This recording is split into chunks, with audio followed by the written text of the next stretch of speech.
¿Dónde más iré, Dios? ¿Dónde más iré?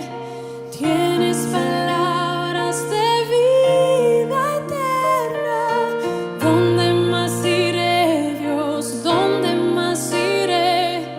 Tienes palabras de vida eterna. ¿Dónde más iré, Dios? ¿Dónde más iré? Tienes palabras de vida eterna. ¿Dónde más iré, Dios? ¿Dónde más iré? Tienes palabras de vida eterna.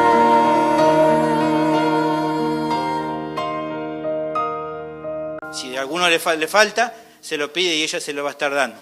¿Está bien? Vamos a la palabra del Señor entonces, Efesios capítulo 6, versículo 18 al 24. Le puse de título al sermón de hoy, la oración y la batalla. Dice la palabra del Señor, orando en todo tiempo, con toda oración y súplica en el Espíritu, y velando en ello con toda perseverancia y súplica por todos los santos. Y por mí, a fin de que al abrir mi boca me sea dada palabra para dar a conocer con denuedo el misterio del Evangelio, por el cual soy embajador en cadenas, que con denuedo hable de él como debo hablar, para que también vosotros sepáis mis asuntos y lo que hago, todo lo hará saber Tíquico, hermano amado y fiel ministro en el Señor, el cual envié a vosotros para esto mismo, para que sepáis lo tocante a nosotros y que consuele vuestros corazones. Paz sea a los hermanos y amor con fe de Dios Padre y del Señor Jesucristo. La gracia sea con todos los que aman a nuestro Señor Jesucristo, con amor inalterable. Amén. Qué bendición. La verdad que simplemente darle gracias a Dios. Nunca imaginé el año... hablaba esta semana con mi esposa y le contaba de el año pasado, en nuestras vacaciones, nos había tocado ir y los hermanos allí de la iglesia de Bahía Blanca nos habían invitado y ese día pude predicar la palabra del Señor y no me olvido más que justamente lo que ese día me tocó predicar fue Efesios capítulo 1, versículo 1 y 2. Y pensaba, no digo, recién arrancábamos en ese momento, verano del año pasado. Ha pasado tanto tiempo y damos gracias a Dios que Él nos ayudó, que me ayudó a poder traer todo el consejo de Dios en su palabra. Han habido momentos que había dificultades, han sido momentos en los cuales Dios me ha podido ayudar para poder entender cada texto. Hoy, como veíamos con Carlos en la escuela bíblica, esto de poder profundizar en cada tema, en cada texto, poder buscar y realmente Dios ha hablado a mi vida. Dios ha impactado muchas veces mi corazón por medio de ver a Cristo en su palabra. Y quiero dar gracias a Dios por eso realmente, como yo sé que usted también está agradecido al Señor, porque sin Él no hubiéramos podido hacer nada. Entrando en la introducción de hoy, el último sermón de Efesios, podemos notar que el apóstol continúa en la misma tónica de lo que viene expresando. ¿Se acuerdan? Todo este tramo está hablando respecto a la guerra espiritual. A la guerra espiritual bien entendida, ¿no? De acuerdo a cómo está la Escritura, no de acuerdo a muchas cosas que las personas inventan, sino de acuerdo a su palabra. A la guerra espiritual que los creyentes libran constantemente. Hemos visto al respecto primeramente que el apóstol nos ha comentado respecto a la realidad de esta batalla, de que es real, de que es cierta, de que no es un invento, es real, que hay una batalla que cada cristiano tiene que librar. Y luego nos comentó respecto al arsenal que Dios ha otorgado a cada cristiano para resistir en medio de esta batalla, lo cual Pablo le llamó la armadura de Dios, que fue nuestra anterior serie de sermones. Él dijo primero y nos habló sobre tomar la armadura de Dios para resistir al enemigo. ¿Se acuerdan que hablamos? No tenemos lucha contra carne ni sangre, ni contra principados, potestades. Eso era respecto a la realidad de que hay una batalla. Luego nos expresó de una manera preciosa los diferentes componentes de la armadura de Dios, utilizando como una ilustración la armadura romana. Y lo que vamos a ver hoy es finalmente a la oración dentro de este mismo marco. ¿Qué tiene que ver la oración con respecto a la batalla espiritual que tenemos? Por eso fue el título de este sermón, la oración y la batalla. ¿Tiene relación la oración con la batalla? Y si la tiene, ¿qué tan importante es? Bueno, creo y entiendo que como lo menciona finalmente, hay una importancia. Él lo separa del resto de lo que viene hablando y ahora va a hablar al respecto. Entonces, el tema de hoy, de este sermón de hoy, es el siguiente. La palabra de Dios nos muestra la importancia de la oración en la batalla espiritual que cada cristiano le toca vivir o que libra. Ese es el tema de estos versículos. La palabra de Dios nos muestra la importancia de la oración en la batalla espiritual que cada cristiano libra. ¿Qué es lo que habla al respecto? Bueno, nos da 3 pautas fundamentales a considerar. Al comienzo nos explica cómo debemos orar. Después nos cuenta el apóstol, la palabra de Dios, nos anima a no descuidar nunca la oración. Y por último, nos da los motivos por los cuales orar. ¿Está bien? Esos son los diferentes aspectos que vamos a ver hoy con la ayuda del Señor. Lo primero que hace es explicarnos cómo debemos orar. Así va a comenzar nuestro texto de hoy. Dice, expresa el apóstol aquí a la oración como una cadena unida íntimamente a lo que termina de expresar. Él viene hablando sobre que hay una batalla, luego habla de que tenemos que tomar toda la armadura y nos dice qué son cada componente, y termina de decir eso y fíjense que sin pausa él ya arranca y mantiene hablando sobre el mismo pensamiento y arranca diciendo orando en todo tiempo. ¿Ven? No hace un corte Pablo, sigue hablando de lo mismo, sigue hablando sobre la batalla y ahora empieza a hablar sobre la oración. El que los efesios oren entonces era una consecuencia directa de entender la realidad de la batalla que tenían por delante y de la necesidad que tenían de poder utilizar eficazmente la armadura que se les había otorgado. O sea, es como el apóstol nos estuviera diciendo algo así. Como hay una batalla importante que ustedes tienen que librar y como los enemigos son muy fuertes, Dios le ha dado una armadura. En consecuencia de esta batalla, tienen que orar. Eso es lo que Pablo está queriendo decirle. Si realmente entendieron respecto a la gran batalla que cada cristiano le toca pelear y han podido ver de los recursos con los que cuentan, no pueden hacer otra cosa sino orar. ¿Por qué orar? ¿Por qué es tan importante? ¿Por qué lo relaciona? Bueno, entendemos que si orar a Dios es depender de Él, orar habla de dependencia. Si realmente entendemos esta realidad, tenemos que primeramente comprender esto. Al orar lo que hacemos es clamar, es rogar a otro, en este caso a Dios. Si estamos orando, quiere decir que estamos dependiendo de Él. Si orar a Dios es dependencia de Él, no puedo dejar de clamar entendiendo que la pelea que tenemos por delante y los enemigos que enfrentamos son grandes. Pero también debo ponerme en esta misma dependencia, no solamente entendiendo de que la batalla es grande y es fuerte y que los enemigos son fuertes, sino también debo ponerme en esta dependencia sabiendo que siempre estoy en riesgo de creer que por los recursos con los que cuento, la armadura de la cual hablamos, nos lleve a querer depender de nosotros mismos. O sea, Pablo nos ha contado del comienzo las bendiciones que tenemos en Cristo. ¿Se acuerdan? Desde el comienzo de la epístola. Bendito sea el Dios y Padre que nos bendijo con toda bendición espiritual en los lugares celestiales. O sea, y después empieza a contar cuáles son todas esas bendiciones preciosas que hemos visto. Y respecto a la batalla nos ha contado de que tenemos una armadura y eso es precioso. Pero el punto Pablo está diciendo acá es que esa armadura que tienen, que generan ustedes frutos, que generan ustedes cosas preciosas, no haga que se jacten, no haga que empiecen a pensar de que ustedes pueden confiar en su propia fuerza. Y un buen antídoto para no confiar en tus fuerzas es orar, porque al orar vas a darte cuenta de la dependencia que tenés de Dios. Y no vas a contar y no vas a confiar tanto en tus propios recursos, que no son tuyos, sino que son de Dios. Los recursos que tenés son de Dios. Pero muchas veces empezamos a pensar que hay algo nuestro ahí. Y que por lo tanto podemos valernos por nosotros mismos. Todo el tiempo tenemos esta tendencia a empezar a confiar en nuestra fuerza. Cuando empieza a ir bien las cosas, pensamos decir, bueno, ya no hace falta que ore tanto, ya no hace falta que busque tanto, porque estoy bien, estoy fortalecido, ya no soy el que era antes. Y enseguida empezamos a como no necesitar tanto.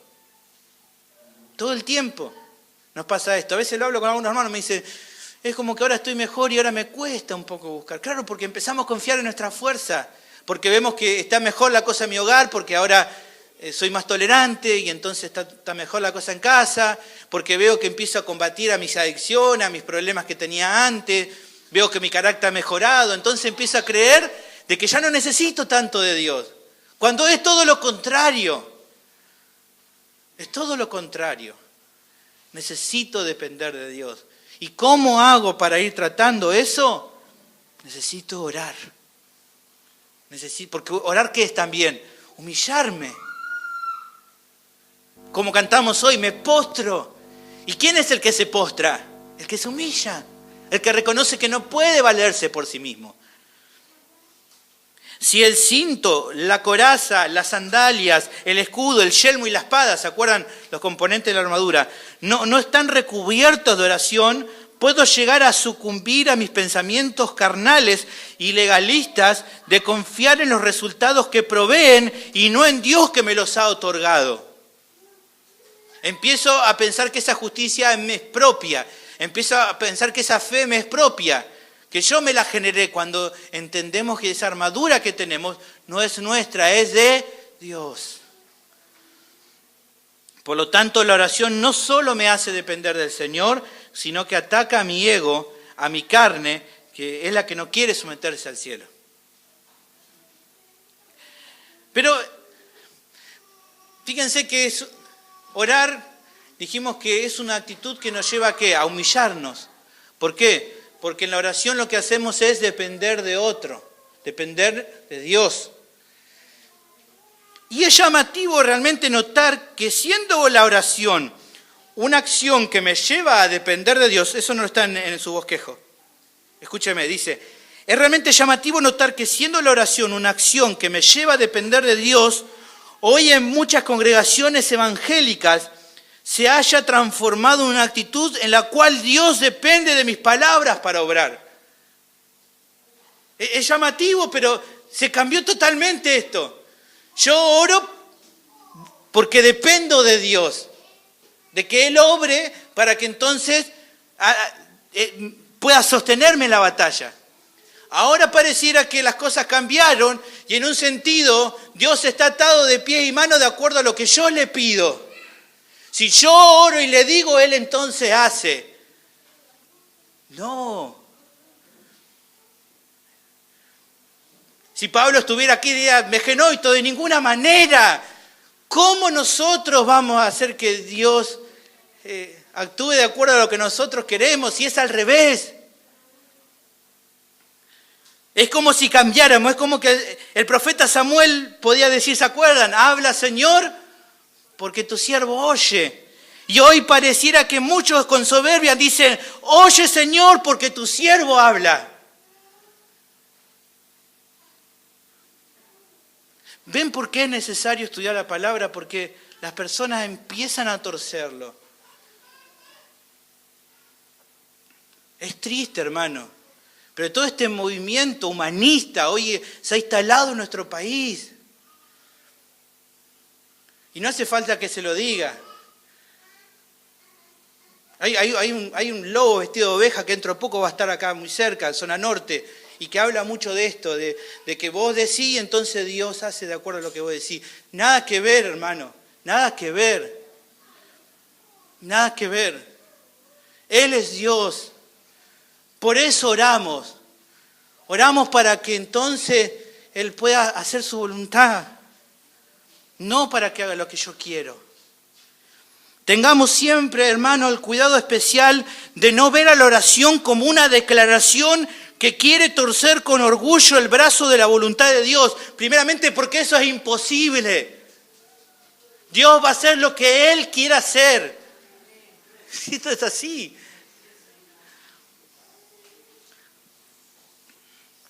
Es como cuando decíamos, ¿no?, en el entorno, una nueva hora, la liebre persigue al perro. No, no es así. Dios va a hacer las cosas como Él quiera. Orar es más bien la actitud de un corazón que se quebranta buscando entender y someterse a la voluntad divina, ya que solo ese tipo de oración es la que el Señor atiende. El Salmo capítulo 138, versículo 6, es un salmo que nosotros lo cantamos, que ¿qué dice? Porque Jehová atiende ¿a quién? Al humilde, y al que declara y dice que Dios le haga eso, ¿qué hace con esa persona? Al altivo, ¿cómo lo mira? De lejos.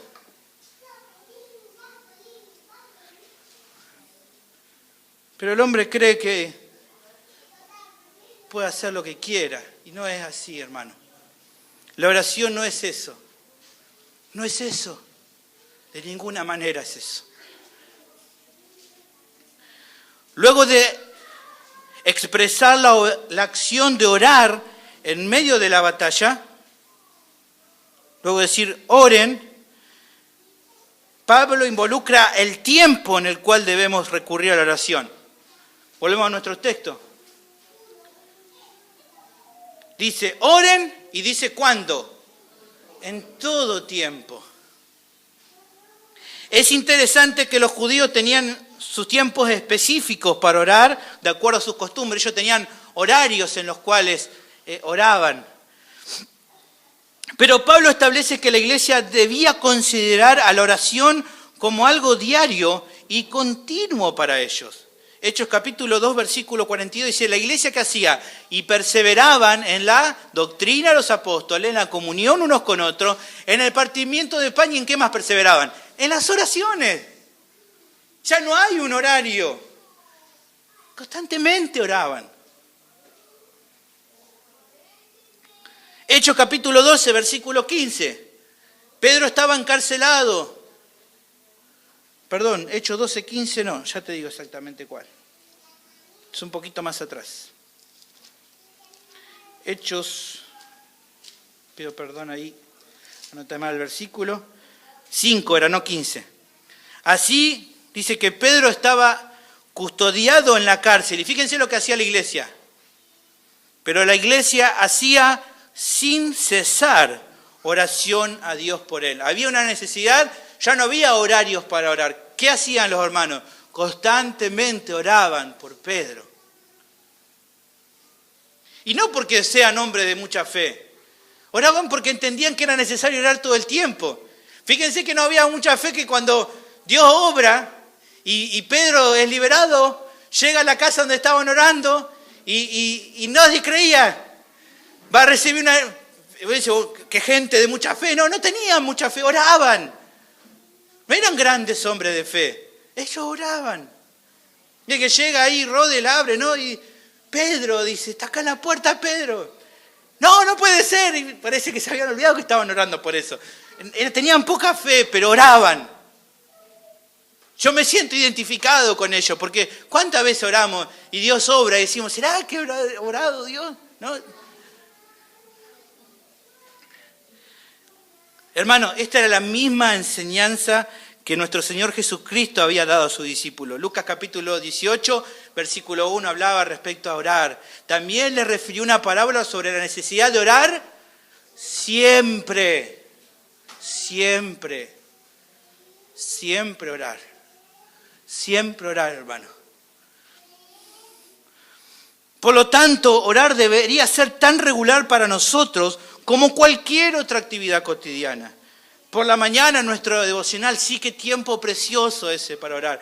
Pero no solamente ahí orar durante el día, orar a la noche, orar cuando estás en tentación, orar al Señor, ir a Él en oración. El salmista decía al respecto en Salmo 55, 17, tarde y mañana y a mediodía y oraré y clamaré. ¿Y qué dice la confianza? Y Él oirá mi voz. ¡Qué precioso! ¡Qué precioso! Saber de que el profeta Elías le decía a los profetas de Baal, ¿se acuerdan? Clamen a su Dios, tal vez ahora está durmiendo la siesta. No los escucha. Tal vez sea del campo, viste que los del campo duermen a la siesta y por eso capaz que no lo escucha. Pero qué confianza que tenemos como el profeta Elías, saber que podemos clamar en el momento que sea, a la hora que sea, y nuestro Dios nos oye. Él nos oye. Qué precioso. Encontramos seguidamente en el texto, volvemos nuevamente a nuestro texto, las diversas formas de las que disponemos al clamar a Dios. Fíjense que dice, parece medio redundante, dice Pablo, orar en todo tiempo con toda oración. Orar con toda oración. Orar, ¿qué quiere decir acá orar con toda oración y súplica? Sonaba como redundante, ¿no? El tema que aquí es importante examinar las palabras en el original. Al ver las palabras en el original notamos que la palabra primero, que dice oración, que la palabra griega proseuke, se refiere a peticiones generales. En cambio la palabra súplica, fíjense que dice oración y súplica, la palabra súplica era en el griego la palabra deesis, que se refiere a las que son más específicas. O sea, Pablo está diciendo, oren con oraciones, peticiones generales que hayan, y oren también teniendo que orar peticiones específicas. Por eso está diciendo oración y súplica. A veces nuestras oraciones son generales y a veces serán específicas. Por lo que notamos con esto es que el apóstol nos da la pauta de la generalidad de la oración, la cual según el caso, y esto es importante porque algunos que venimos de algunos contextos de mala enseñanza nos decían, bueno, tenés que orar sí o sí de rodillas, tenés que orar sí o sí así, tenés que orar sí o sí con los ojos cerrados. No estoy mintiendo, es así, ¿no? Nos dijeron, ojo, cuando están orando y están orando a la iglesia, mantener los ojos cerrados porque se te puede meter algo por los ojos, unas cosas así medio raras. Pero hablaba mucho de esto, ¿no? Y nada que ver, hermano. Hay diferentes formas de orar. Hay diferentes formas. Puede ser de manera pública, puede ser privada, puede ser en voz alta, puede ser en nuestra mente, puede ser planificada, puede ser espontánea, puede ser arrodillados, sentados, parados, acostados, con las manos juntas, separadas, con los ojos abiertos o cerrados, con la cabeza inclinada, mirando al cielo, etcétera, etcétera y etcétera. Lo importante es que oremos. Eso es lo importante. Pablo le decía esto a Timoteo en 1 Timoteo 2:8. Quiero pues que los hombres oren en todo lugar, levantando manos santas de diferentes maneras, en diferentes lugares, diferentes ocasiones. Lo importante es que oren. Porque, ¿cuál es el propósito de orar? ¿Qué es lo que logramos al orar? Y se lo dejé ahí marcadito y subrayado en su hojita. ¿Cuál es el propósito de orar? El propósito de orar es mantenernos en constante comunión con Dios. La oración tiene este propósito, que vos puedas estar en comunión que es una relación en común. ¿Qué es lo primero que te recomiendan cuando te casás? ¿Qué es lo primero que te dicen? Tengan mucha comunicación entre ustedes. ¿No te dicen siempre ese consejito? Los que han estado en un montón de bodas, siempre el pastor te dice que haya mucha comunicación, hablen entre ustedes.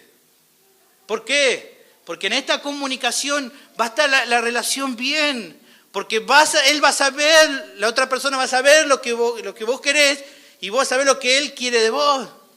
Va a haber una comunión. Así también es con Dios. Nos enteramos de lo que Él quiere por medio de ¿qué? De su palabra. ¿Y cómo Uno dice, bueno, pero si el Señor conoce todo, sí, pero Él ha determinado que la manera en la que yo me pueda poner en comunión con Él es por medio de ¿qué? De la oración. Por eso necesitamos orar. Porque muchos momentos, en muchas situaciones, nuestra comunión puede ser afectada por medio de las tentaciones, por medio de las luchas, y por eso tenemos que estar en constante oración. No quiere decir que vamos a andar mientras vamos en el colectivo gritando, orando, no, de acuerdo al momento y a la situación, pero en constante comunión con Él.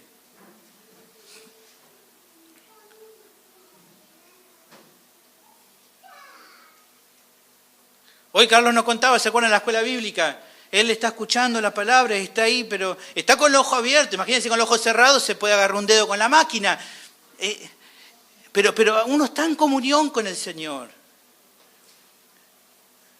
Y eso es lo importante, estar en comunión con Él. Por eso tienen que estar todo el tiempo orando. Estás en un momento difícil. Las hermanas a veces están ahí trabajando o en su casa y está en un momento difícil. Ora, hermana. Pide al Señor en ese momento, Señor, ayúdame. No me quiero cargar con esto. Señor, ayúdame, que no me afane por estas cosas. Hermanos, cuando estamos en ese momento que viene la tentación, sea cual fuera, oremos. Señor, ayúdame. De esta manera logramos el propósito más precioso de la oración, que es poder mantener comunión con Dios. Por último, el apóstol nos da dirección respecto a la manera de orar, diciendo que debe ser en el Espíritu, con toda oración y súplica en el Espíritu. Nos dijo primeramente lo que hay que hacer, hay que orar, nos ha dicho cuándo, todo el tiempo, nos dijo de diferentes formas, oración y súplica, y nos dice cómo, en el Espíritu. Si orar nos lleva a tener comunión con Dios, debemos entender que en esa relación que tenemos con Él, no deberíamos considerar nunca el tomar a la oración como algo vacío, o sea, algo mecánico. Y esto quiero prestarle atención porque muchas veces somos así, yo muchas veces lo hago. Cuando voy a comer, enseguida una oración cortita, repetida, siempre la misma palabra, no consideramos nada de lo que estamos diciendo. Me puse a pensar, ¿cuántas veces hacemos oraciones repetitivas? El Señor condenaba, decía, no hagan vanas repeticiones. Y claro, imagínense ustedes una relación.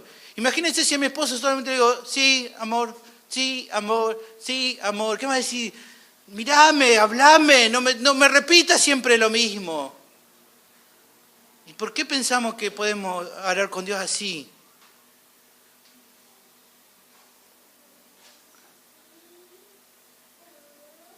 Debemos ser cuidadosos en ese sentido. Los niños yo sé que muchas veces repiten sus oraciones porque, bueno, ellos no tienen todavía conocimiento, pero vos sí. Y es importante que puedas orar al Señor teniendo en cuenta lo que estás haciendo.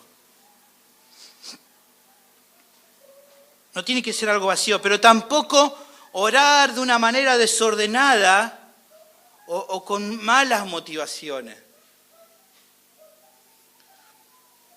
Y quiero también prestar atención a esto. Yo he estado en reuniones de oración en otros años, no en otras iglesias. Era un escándalo. Cada uno pidiendo diferentes cosas, todo el mundo a los gritos. ¿Qué es esa manera de orar? Supuestamente utilizando lengua y nadie entendía nada. ¿Cómo voy a hablar así?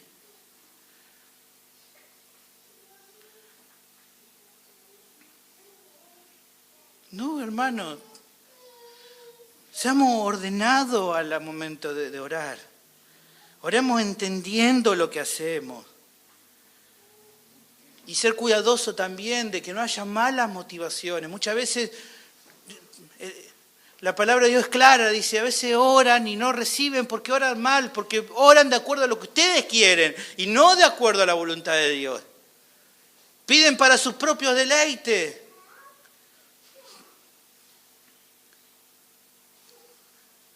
Y eso también está mal. Si la oración es en un sentido adoración, debo hacerlo al igual que cualquier otra forma de adoración. ¿Cómo debo adorar? En espíritu, o sea, de corazón, con sinceridad, y en verdad, o sea, entendiendo lo que estoy diciendo. Es de esta manera misma que el apóstol enseñaba a los corintios. Ahora, fíjate 1 Corintios capítulo 14, versículo 15. Bien claro. ¿Qué pues?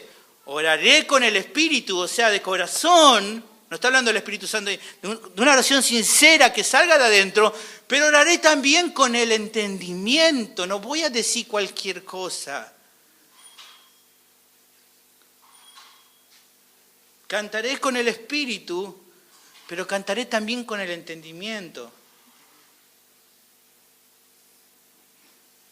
Debo orar la Biblia, debo cantar la Biblia. La palabra de Dios tiene que estar claramente impregnada en mi oración. Porque de esa manera voy a orar correctamente. Pero a su vez, orar en el Espíritu nos da dos cuestiones más a considerar. Si, como hemos visto, la tarea del Espíritu Santo es llevarnos a Cristo, debemos considerar entonces que orar en el Espíritu nos debe llevar a orar en el nombre de Cristo, a orar de acuerdo a su voluntad. Hoy está muy de moda orarle al Espíritu Santo y pedirle cosas. Nada que ver, hermano. El Espíritu Santo, ¿a quién nos lleva? A Cristo. Ya lo hemos visto, ¿se acuerdan los textos que hemos visto? El Espíritu de Dios trata en vos para llevarte a quién, a tu Salvador, que quién es Cristo. Por lo tanto, es en nombre de Cristo que pedimos. Y pedimos en el nombre de Él y de acuerdo a su voluntad. O sea, en un sentido es pensar, decir, pedir como Él pediría. Orar como Él oraría. Él nos dio modelo de cómo debemos orar. Juan capítulo 14, versículos 13 y 14 dice, y todo lo que pidieres al Padre en mi nombre, lo haré, para que el Padre sea glorificado en el Hijo. Versículo 14, si algo pidieres en mi nombre, yo lo haré. El Espíritu entonces te lleva a pedir a Cristo, en nombre de Cristo. Y fíjate lo que dice 1 Juan capítulo 5, versículo 14. Y esta es la confianza que tenemos en Él. ¿Cuál es la confianza? Que si pedimos alguna cosa conforme a quién, a la voluntad de Él, Él nos oye. Esa es la clave. Así se ora en el Espíritu. Pero también otra cuestión es que orar de esta manera solo puede ser posible cuando nuestra vida está llena del Espíritu. Ya hemos hablado al respecto. ¿Qué es ser lleno del Espíritu? Bueno, cuando estamos llenos del Espíritu es que podemos orar en el Espíritu de una manera correcta, de acuerdo a su voluntad. Ya que, como hemos visto en textos anteriores, solo una vida llena del Espíritu puede someter su voluntad a la del Señor, dejando de lado sus propios deseos. Nuestro Señor Jesucristo nos dio esa preciosa lección en el modelo de oración que nos dejó. El Señor, lleno del Espíritu, habla y les cuenta a los discípulos cómo orar. Ellos dicen, enseñaron a orar. Bueno, mirá, oren de esta manera. Mateo capítulo 6, versículo 2. Venga tu reino, hágase tu voluntad, Padre, como en el cielo, así también en la tierra. Solo una vida que está llena del Espíritu puede pedir de esta manera. No que se haga mi voluntad, que se haga la voluntad de Dios. No que puedo pedir por mi salud, Señor, si es tu voluntad, saname. Si es tu voluntad, dame esto que te pido. Pero si no es tu voluntad, está bien, Señor. Él no está obligado a darte nada. Su única promesa es dar vida eterna a los que creen en Él. Y perdón de pecados. Todo lo otro es si Él quiere darnos.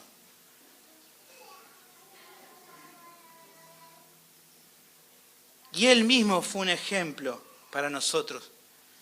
Él les enseñó el modelo a los discípulos, pero también Él oró de esa manera. Mateo capítulo 26, versículo 42. Otra vez Jesús fue y oró por segunda vez diciendo, Padre mío, si no puede pasar de mí esta copa sin que yo la beba, hágase tu voluntad. Si se tiene que hacer de esta manera, aunque me duela, Padre, que se haga tu voluntad. Él es un ejemplo de humildad. Y creo que tenemos que mirarlo a Él para poder orar de esta manera. Es aquí que encontramos la perfecta unión que hay entre orar y estudiar cada día la palabra de Dios. Si me enfoco a orar y no examino las Escrituras, ¿cómo podré orar de acuerdo a la voluntad de Dios si la única manera de conocer su voluntad revelada es por medio de la Biblia? ¿Querés orar de acuerdo a su voluntad? Tenés que estudiar la palabra de Dios porque aquí está revelada su voluntad para vos. Ahora bien, si me enfoco en la palabra pero no llevo ese estudio a la oración, ¿cómo lograré que esos conocimientos impacten realmente en mi comunión con Dios? Si me quedo simplemente con el estudio y no lo llevo a la oración, eso va a quedar ahí como conocimiento, pero no hay una aplicación en mi vida. Por eso van juntos, van juntos. Oro para poder comprender y poder vivir la palabra. Estudio la palabra porque entonces puedo saber cómo orar. Van juntos, necesito de los dos.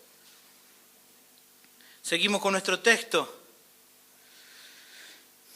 Luego dice nuestro texto, velando en ello con toda perseverancia y súplica. El texto prosigue seguidamente mostrándole la relación que hay entre la oración y la guerra espiritual. Aquí está el punto de la relación que hay. Si hemos comprendido que la batalla que tenemos por delante es realmente dura, ya que nuestro enemigo es terrible, y entendemos del recurso extraordinario que es la oración, es entonces más que significativo el hecho de estar atento en velar en ello. Fíjense, dice, velando en ello, ¿en qué? En la oración. Velar. Velar es constantemente, estar atento, diligentemente. Un soldado que está en guerra no tiene tiempo para dormir. Él permanece vigilante en su posición, sabiendo que el enemigo atacará en el momento en que él se descuide. El Señor le decía eso a sus discípulos en Mateo 26, 41, como un ejemplo, pero es también en un sentido como si hoy nos dijera a nosotros, velad y orad para que no entréis en tentación. El espíritu a la verdad está dispuesto, pero la carne es débil. Manténganse constantes. Manténganse constantes en la oración, dice Pablo en otro lado. Constantes en la oración. No la descuiden, porque en cuanto se descuiden el enemigo va a atacar.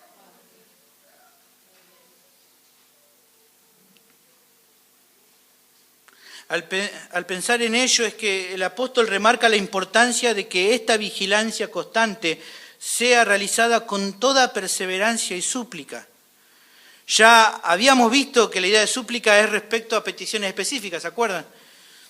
A lo que ahora Pablo agrega la idea de un clamor perseverante. En griego la palabra es proskartereo, que significa asiduo, constante, con tesón, alguien que busca, pero no simplemente que busca. Cartereo es la idea de buscar. Ahora dice proscartereo, o sea, buscar con mucha asiduidad, constantemente buscando. Constantemente procurando. Así es la manera en que el cristiano ora, con fervor. Pero no fervor a los gritos, porque no se trata del grito o del llanto. Se trata de orar buscando con fe, pidiendo con fe.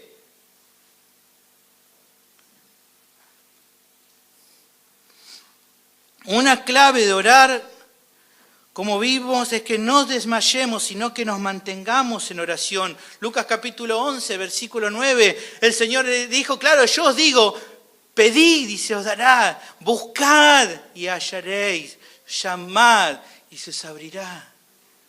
Pidan, pero pidan con fe, sin dudar. Busquen, oren.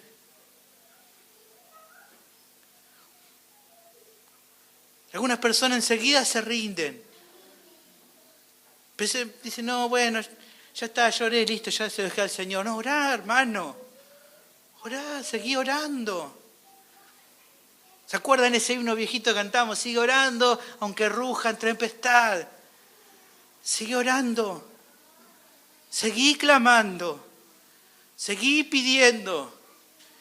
Que Dios haga su voluntad. Es importante en todo este concepto, de acuerdo a la idea de ser vigilante, de ser perseverante y de las peticiones específicas o súplicas, el hecho de orar con claridad. Es lamentable que muchas veces solo cuando nos encontramos en situaciones apremiantes es que somos específicos al orar. Muchas veces oramos así por cualquier cosa, así, bueno, Señor, te pido, como hacen, vieron las modelos Miss Universo, pido por la paz mundial. No, pedí bien, pedí específico, porque aparentemente es un patrón general que solo pedimos específico cuando es un problema nuestro. Mirá, Señor, me salió mal este estudio de la diabetes, ahí sí te pido bien. Después pedimos por todo así nomás, te pido por los hermanos de la congregación. Pedí por tus hermanos, pedí por Carlos, pedí por Isa, pedí por Sergio, pedí por Diego, pedí por tus hermanos, pedí por tus hermanas. A veces decimos, no sé por qué orar. Claro, porque hace todas oraciones generales. Orá por tus hermanos. Orá por la situación. Oro, Señor, por mi ciudad, por La Matanza, por mi barrio, por Liniers, por donde sea. Te pido por aquellos que están perdidos, que no te conocen.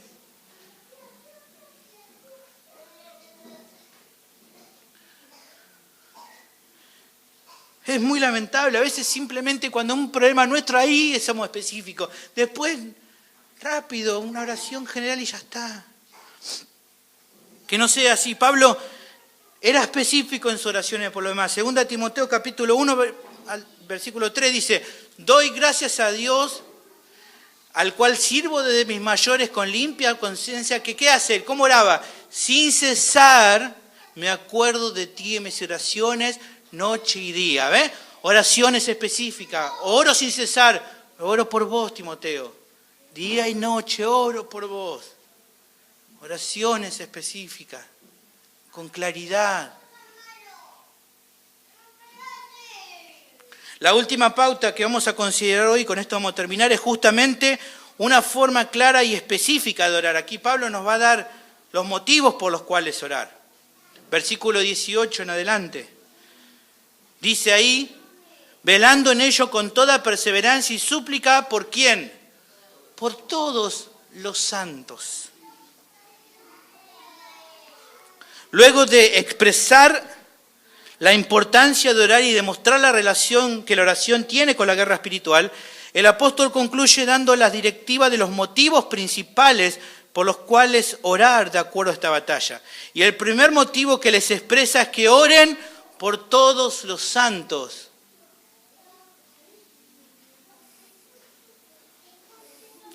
Y esto nos lleva a considerar dos cuestiones muy importantes. Primero, que si hemos entendido sobre la batalla espiritual que tenemos por delante, no queda lugar a dudas de la necesidad que tienen nuestros hermanos de que oremos por ellos.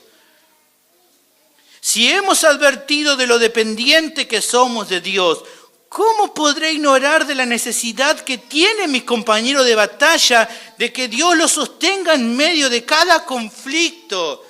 Si entendiste, hermano, lo terrible que es esta batalla, o por su palabra o por lo que estás viviendo, ¿cómo no entender que tu hermano necesita que ores por él, sabiendo que esa misma batalla está viviendo él? ¿Cómo no entender? Si vos mismo ves cuánto cuesta seguir manteniéndose en la justicia, en la verdad, si vos mismo notás cuánto cuesta santificarte, ¿cómo no orar por tus hermanos? Es lamentable A veces tenemos 30 minutos de oración, de los 30, 25 orando por nosotros y tal vez 2, 3 minutos orando por los demás. No recordar, hermano, en mis oraciones a los santos, o sea, al resto de mis hermanos en Cristo, es pecado, hermano.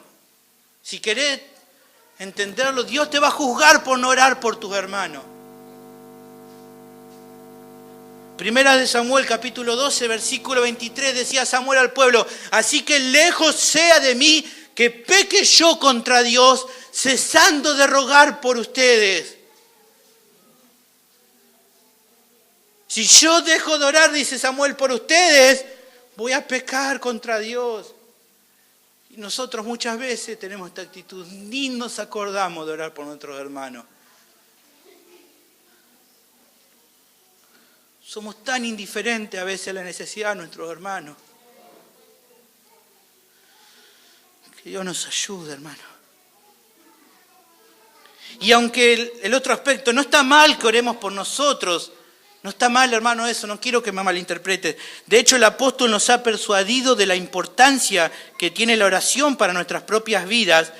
Es significativo que el apóstol, fíjense, no enfoca la mirada en los motivos de oración primeramente por él. Él no pide primero por él. ¿Por quién pide primero? Por los otros. Aunque vamos a ver después la necesidad que él mismo tenía de que oren por él. Pero él antepone a sus hermanos pidiendo primeramente por los demás antes que por él mismo. Les pido por favor que estén atentos. Es importante notar entonces respecto a la importancia de velar primeramente por las necesidades de los hermanos antes que las propias, porque de esa manera, ¿sabés lo que atacás cuando vos primero pedís por los demás antes que por vos mismo? Tu orgullo. A veces tenemos tantos problemas, ¿por qué? Porque estamos todo el tiempo ensimismados en nuestros problemas, nuestra oración, todo el tiempo, nuestros problemas, nuestras circunstancias, nuestros momentos difíciles. Pero cuando empezamos a pensar en lo que el otro está pasando, y cuando dejo de verme como el pobrecito, soy el único que sufro, y empiezo a ver que el otro sufre, entonces mi orgullo empieza a morir.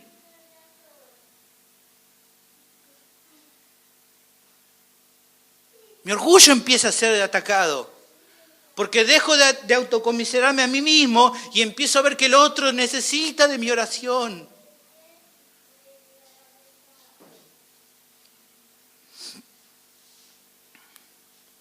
Luego de expresar como motivo de oración a los santos, por último Pablo se enfoca a que los efesios puedan orar por él. Después de todo lo que dijo, él pide, dice: y oren por mí, a fin de que al abrir mi boca me sea dada palabra para dar a conocer con denuedo el misterio del Evangelio, por el cual soy embajador en cadenas, que con denuedo hable de él como debo hablar. Yo digo, qué pedido, ¿no? Él no estaba diciendo, bueno, oren por mí para ver si Dios me saca de la cárcel. Oren por mí por mi salud. Él no está diciendo, decreten prosperidad sobre mi vida. No. Él, ¿qué es lo que está pidiendo? Oren por mí para que con valor siga predicando su palabra. Para que al abrir mi boca el Señor ponga palabra en mi boca. Ni siquiera se consideraba que eran sus palabras. Él sabía que hablaba de parte de Dios.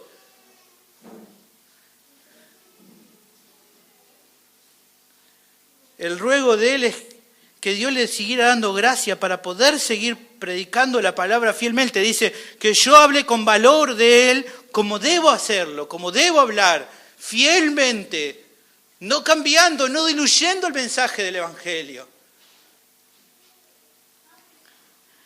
El apóstol sabía que era justamente por proclamar el misterio del Evangelio que estaba en la condición de embajador en cadena, o sea, estaba preso.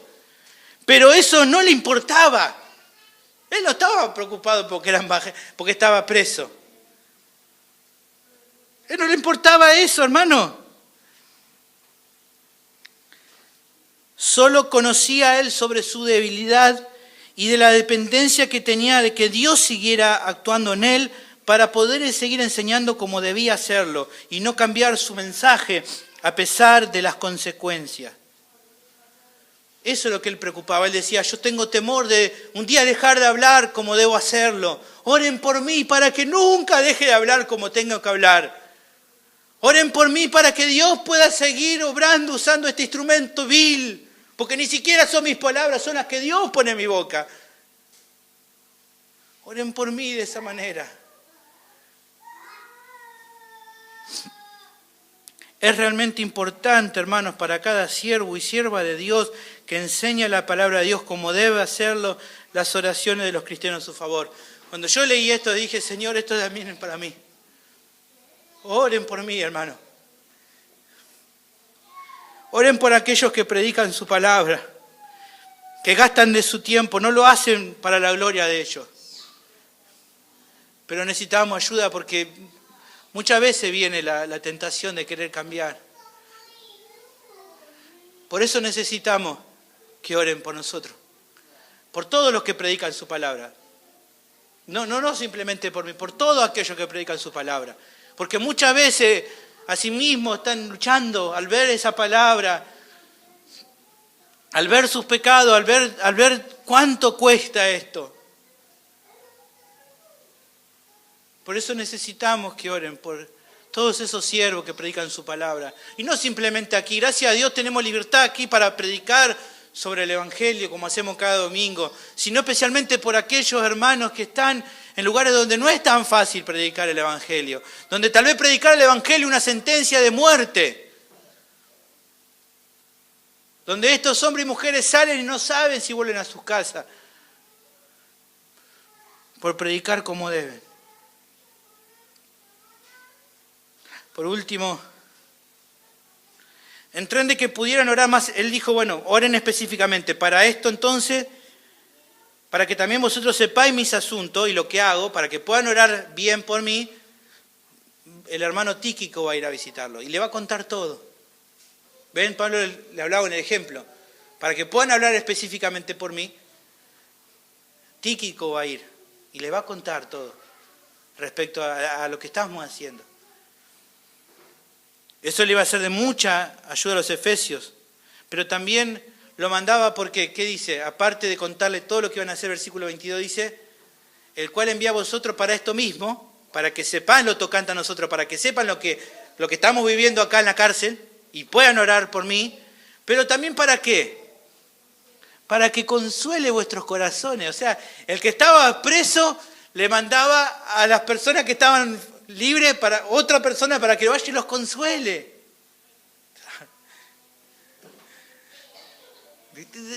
Sin palabras, ¿cómo este hombre podía tener esa actitud? El tema es que su encarcelamiento no infundía en él tristeza o dolor, sino más bien causa de gozo. Él estaba contento de estar preso. ¿Por qué? ¿Que era un masoquista? No, él estaba contento porque algo precioso estaba pasando por medio. Dios estaba usando el encarcelamiento de él para que muchos otros predicaran el Evangelio. Fíjense lo que dice en Filipenses capítulo 1, versículo 12. Fíjense, quiero que sepan, hermanos,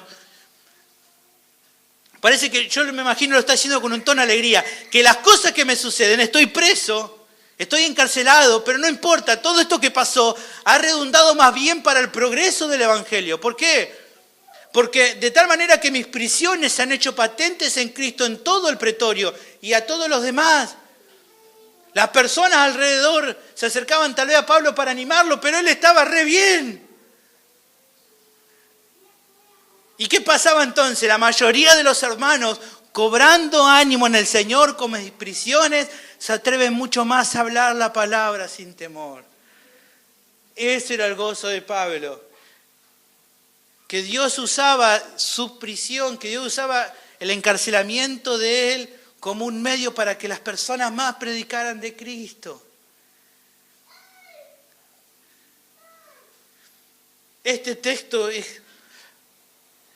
Con este texto entendé cuando dicen, todas estas cosas somos más que vencedores por medio de aquel que nos amó. Estoy preso, no importa.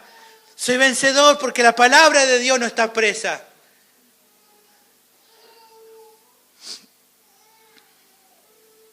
Pero, para terminar, en una muestra preciosa de humildad, él parece que unos segundos se pone a hablar sobre él, pero por las dudas, para mostrarnos su humildad, Él enseguida, para terminar, no quiere que el foco de la epístola, Él no quiere que la epístola terminen los efesios pensando en Él, sino que Él la cierra diciendo: paz sea a los hermanos y amor con fe de Dios Padre y del Señor Jesucristo. Versículo 24. La gracia sea con todos los que aman a nuestro Señor Jesucristo con amor inalterable. Amén. Él no va a cerrar la epístola diciendo: bueno, les conté lo que pasa, no quiero que piensen en mí. Su epístola termina como ha empezado: miren a Cristo. Si estamos en pie es por Cristo. Si algo podemos lograr es por Cristo. A Él miren, no a mí. Yo soy un embajador en cadenas de Él. Lo único que hago es traer su mensaje. No merezco ningún tipo de reconocimiento por eso. La gloria se la lleva a Él, porque Él murió por ustedes y por mí.